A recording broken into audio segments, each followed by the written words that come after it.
Welcome back to day 2 of I don't even know how many days of the Pistol Cup takeover I'm doing. And today we're going to be doing a review of Rusty Cornfuel. Now, as a, you're going to hear this a lot this week. As a NASCAR fan, I have a major problem with the picture. And let's examine the die-cast, shall you? The die-cast is a... Look at the spoiler. Just see the spoiler? It's not too big, not too big. The freaking downforce would be insane.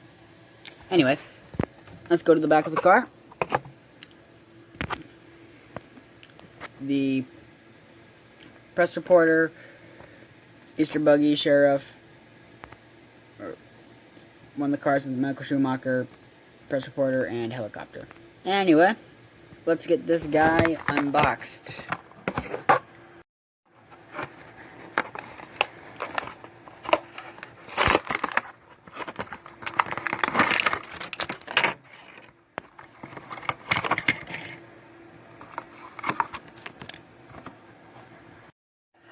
I don't really think it's too much to ask for Mattel to just, I don't know, make an actual die-cast that looks like the picture half the time. Anyway, as you can see, we got, I forgot his name already.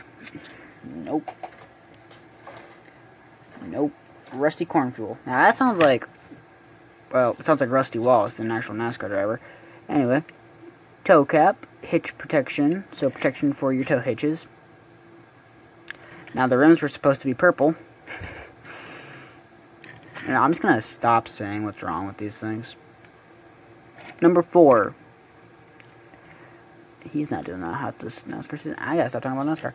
Now, I'm kind of glad that they were adding more of these cars in, but their designs work. You know, yeah, he does, I think, have a... Yeah, he does. He does have a grill, which is good. A mustache, because a lot of these drivers, well, cars did. The centering on that is not bad. Anyway, thanks for watching. Please like and subscribe to the channel if you have not already. This is number 2 of, like I said, I have no idea. So, thanks for watching, and I'll see you guys next time.